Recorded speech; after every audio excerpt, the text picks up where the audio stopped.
guys, welcome back to Real Housewives Recaps. You guys, I did not plan on making this video, but I am so excited to be here. I had so many of you reach out to tell me that I had to get my eyeballs on this Vogue article that came out. Yes, I'm a couple days late. I think it came out 3 days ago. So I just did, and I ran to my computer to make this video because, wow. Side note, my sincerest thank you to everybody who took your time to write me to recommend this article to me. I so appreciate each and every one of you. I appreciate everything you suggest. I truly do, and thank you for this. We're going to get into it, but first, check out my merch, link below. I got Midnight Toast, Justice for Steve. It's a load of pants. Or find me on Patreon. It's patreon.com/Real Housewives Recaps. Okay, this is an opinion piece put out by Vogue. It was by Haley Maitland. It came out January 21st, 2022. Okay. Mysterious disappearance of Miranda Hobbes. You guys, I'm shaking. This article is so good. It's so funny. It could have been written by one of us. Okay. The reason that this is fascinating is because, as we all know, Vogue played a part in the original Sex and the City. We saw it, quite a bit. Carrie worked there some and worked with Vogue, worked with Enid, of course, and the gross guy that, took off his pants. She was drunk at Vogue. But the other funny thing is when you look up Vogue, they are notoriously kiss-assy because of the relationship. And Just Like That. When you Google them, these are some of the results that you'll see. And Just Like That is fab. Carrie Bradshaw reveals one of her best dresses. Things like that. No, it's not fab. We have not seen Carrie wear anything good. We just noticed that tight bun on her head. So again, we can see the history here where it's a mutual beneficial relationship.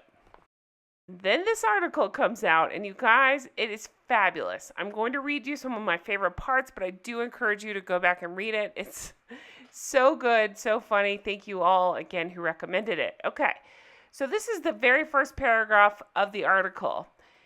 There's a moment in the recent episode of And Just Like That when breathless Miranda calls Carrie from an Uber to tell her she's on the way to her airport, her final destination, Cleveland, and Che Diaz, with whom she's been sleeping with for 3 weeks, in spite of the fact that she's been married to Steve.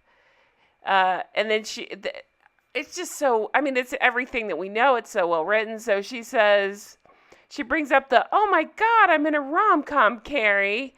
And Carrie's absolutely pitch perfect response. Okay, well, safe flight, whoever this is.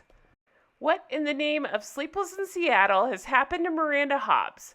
Well, even the snarkiest and Just Like That commentators, thank you, I choose to believe she's talking about me, have mentioned getting a dopamine hit from seeing the much-loved Sex and the City trio back together again. In many ways, the real Miranda is less present in the series than Samantha. I love that line. I'm stealing it for myself. That is absolutely right. We no longer have Miranda. The next sentence is also amazing. Sorry to pour a Snapple bottle full of pee on your bonfire. But the Miranda of Just Like That and the Miranda of Sex and the City are two different people. You know what? This is exactly what we've been saying, you guys. Exactly. It's not the same person. This is not Miranda. This is Cynthia Nixon. What's happening? These writers have all had strokes, or they've given us strokes, or somebody's had a stroke. I'm going to another favorite part of my article. It says, given Miranda's 11 a.m. vodka habit at the beginning of the season, I overlooked her behavior for a while. But after episode 7, I'm about to file a missing persons report with Detective Stevens. I love that she's making references like this. And just like that, Miranda has lost her balance, literally.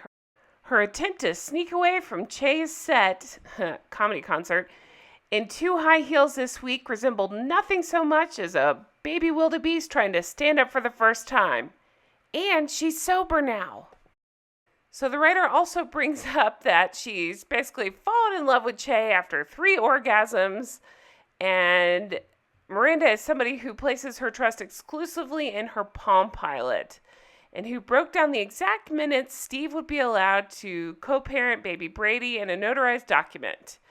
Maybe she would jump into bed with someone, seduced by some northern lights and a woke button, but she would never leave her husband of 15 years without any concrete discussions. I'm not just going to read this article to you. I'm going to tell you I love the point of view of this writer. I think she's spot on. This is exactly what we've been saying. This is not Miranda. You know, we're all saying this is Cynthia Nixon. I don't even know if it's that. It seems to be Cynthia Nixon's part of her personal life. It seems to be some of the Samantha Irby we've heard in the writer's room. I'm not really sure. Michael Patrick King, he's so annoying. I see some annoying stuff in there. I don't know. It's just not none of them are the women that we're used to, but I'd say Miranda is probably the worst case scenario. Another favorite line from this article, Che is no Tom Hanks. Would someone please drag Samantha out of Annabelle's and back to Manhattan to tell Miranda that? The other point that the writer brings up is exactly what we've been saying, which is Che, well, in their own metaphor, says, rides all the rides. And how does Miranda not recognize that Che is the sort of person for whom saying I love you might carry different weight than it does for Miranda? So, yeah, it just doesn't make any sense. They've had head transplants. I don't understand what's going on, and I'm glad even the Sex and the City friend of Vogue is calling them out for this. As a companion piece, I would recommend the writer's podcast we've been going through. I keep putting episodes out. It doesn't even matter if you listen to them in order. It doesn't matter what number you start with. Just jump in because you get to hear the writers from their own mouths explaining this back to us and why we should all love it. And I put my own thoughts in there. You'll enjoy it. Go watch. But yeah, thank you so much for drawing my attention to this article. I just can't believe, and just like that is feeding us. I don't know why I'm still surprised, but I am. And I appreciate this Vogue article for calling it out because it is a giant, it's a load of pants. What else can we say? It's a load of pants. You guys, that's it for me. Thank you so much for watching. I hope you've enjoyed it. I really appreciate when you send me articles like this. I really get a kick out of them. Keep them coming. You can send them to me in the comments. You can find me at rhrcomments@gmail.com. I appreciate every single one of you. Every thumbs up helps. Spam my comments. Let me know your thoughts. Did you see this article? Did you know about it? Do you have any other articles you want me to take a look at? Thank you guys so much for everything. Have a wonderful night, and I will talk to you again soon. Bye-bye.